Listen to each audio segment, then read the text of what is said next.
Hello,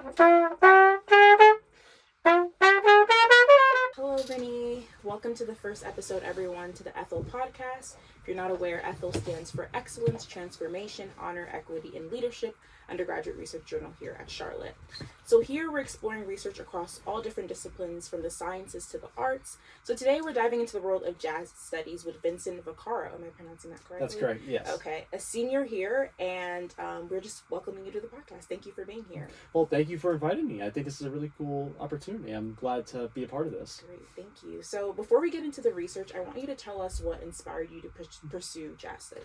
Well, I've always been passionate about music most of my life, but I felt like jazz music as a whole started to kind of speak to me, especially with the concept of improvisation.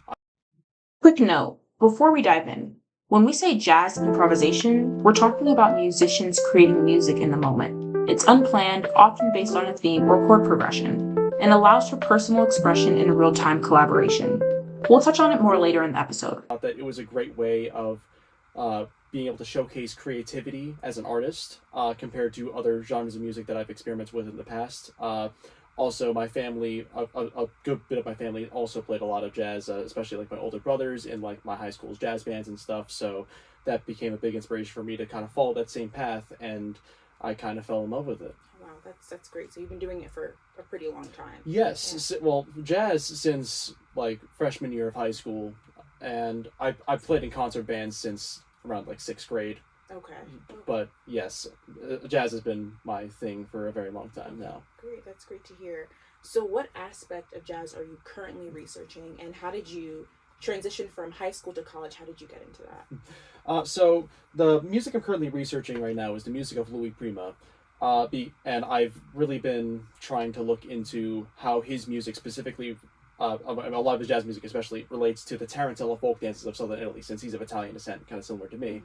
But the transition from high school to college was very interesting for me because I was very dedicated on being a performer for most of my musical career, but now I've kind of went down this path of musicology, especially, going into research, and I've just fallen in love with the idea of research, so this is what I've been trying to do. Okay. Can you talk a little bit more about what musicology is? Musicology is, to generalize it very, very broadly, it's more like academic research on music that's done at universities and presented at conferences. Lots of research papers that are specifically written for that kind of discipline specifically. It's less about performance and more about general analysis. Of course, it has a lot to do with music theory, but also how music relates to history and culture as well. Okay, so there's different subsections that you could go into within musicology. Yes, the two most common ones are historical musicology, which of course relates to history, and ethnomusicology, Okay. which is more culturally based. Okay. My research kind of transcends that, which those lines have been getting more blurred in recent years. Okay. So it's been more of like one big generalized musicology. That's what it's been kind of evolving into. Okay, so can you take the audience a bit through what steps in your research, what it looks like day to day, maybe? So a lot of my research involves simply listening to the music that I'm looking into and trying to, get findings from simply listening and also transcribing. Okay. And, simply like writing down musical notation, based on what I hear, which is easy for me because I have perfect pitch as well. But also a lot of it is there's a lot of reading involved, reading papers, books, dissertations even, but also there's a degree of interviewing, which I've done as well, interviewing other people who are experts in at least similar fields who can at least help me out a little bit in my findings as well. Okay, well, that's great. So how does your work, you kind of got into this, but how does your work contribute to the broader understanding of jazz in academia? So Louis Prima is one of many jazz musicians that's kind of overlooked in scholarly discussions because he's often dismissed as being just a mere entertainer and not really. He wasn't one of the musicians that gave into the idea of developing jazz into this like art form that we see it now, especially as a result of the bebop movement in the 40s. He grew up in New Orleans in the 20s, so he had a very traditionalist view of jazz as being very entertainment based, and it shouldn't be. He's quoted as saying he didn't want jazz to be kept on an exclusive basis. That's something only that a few were supposed to enjoy. But I think his music has a lot more nuance than people give him credit for, especially this little section of his music which he calls Italian novelties, which uses a lot of jazz instrumentation and blends that with certain Italian like stereotypical idioms within like with certain folk dances and other types of like folk music, especially the tarantella. I just think it's a very interesting thing that no one really seems to talk about. But not to mention, even outside of that, Louis Prima has had a significant impact on jazz music, even in the more in its more advanced forms. He was the composer of "Sing Sing Sing," which was, of course, popularized by Benny Goodman. You've probably heard that song and you don't even realize it, but he also innovated the shuffle rhythm, which became one of the most popular sounds in rock and roll and R&B, especially throughout the 50s and 60s. And that's something he doesn't get a lot of credit for because he's often dismissed as just being a showman. Okay.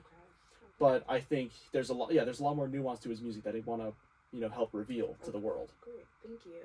So, like you said earlier, I mean, jazz is often described as a language of improvisation. So, how do you study or analyze something that thrives on just like improvising? How does that work? Yeah, so the concept of improvisation is not entirely as spontaneous as one might think, because a lot of improvisation is still primarily based on music theory that's been pre-established for hundreds of years. I mean, even like the more advanced stuff that we think of as being very jazz inspired, it was done by like European impressionist composers 100 years before.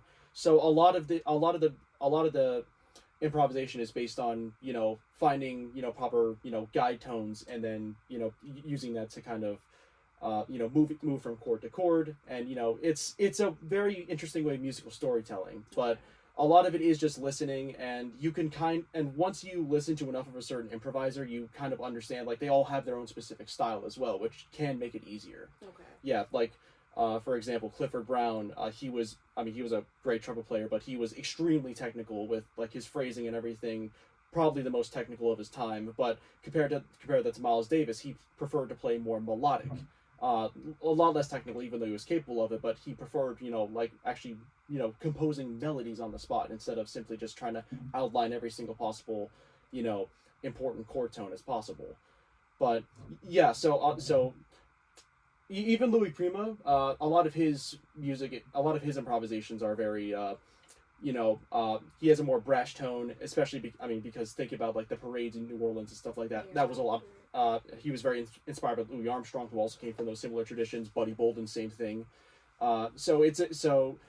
Yeah, there's kind of like a family tree that you can kind of like figure out like what styles of each performer is, which can be very interesting to look into, especially. Great, that's great.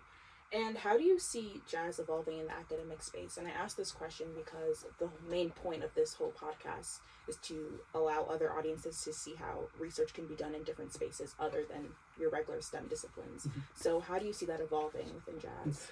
I think just as musicology is becoming more established and more of a prominent field, there's naturally going to be more people who are interested in this style of music. A lot of academia is still very centered on classical repertoire, and that's still often very much reflected in musicological research even to this day. But jazz has experienced a kind of revival in the modern age because of the internet and everything. So a lot of people like me kind of grew up listening to that stuff, even if we didn't like fully realize all the nuances.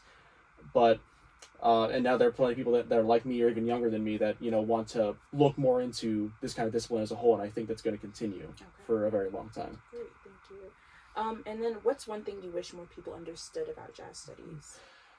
I think that jazz is often misinterpreted as being just, like you were saying before, like completely spontaneous and like having no kind of structure. There's a common joke, like people say like jazz is all just like playing the wrong notes.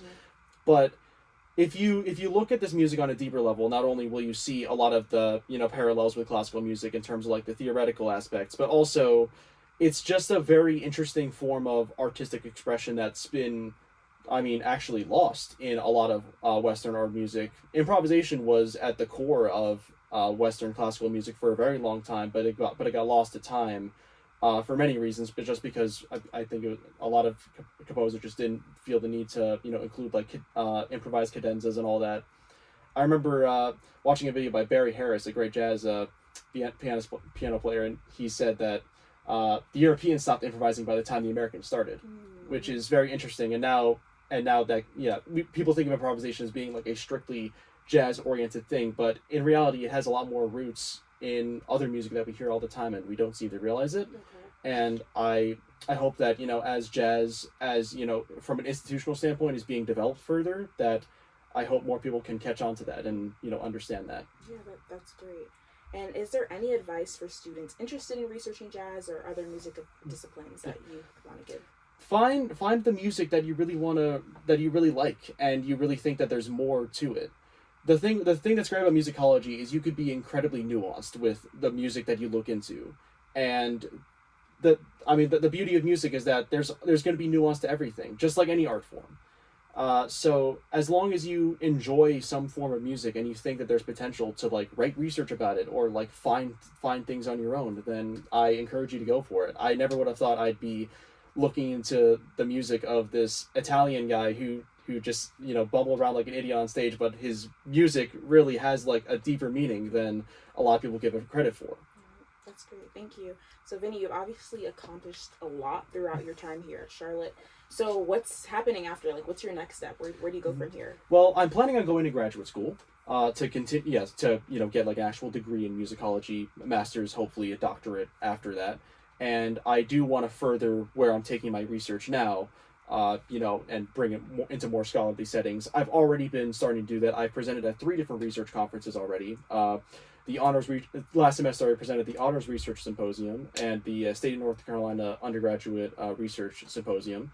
And actually only about a month ago, I was invited to present at the American Musicological Society's Southeast chapter meeting. And I was the only undergraduate student that was actually invited to present there.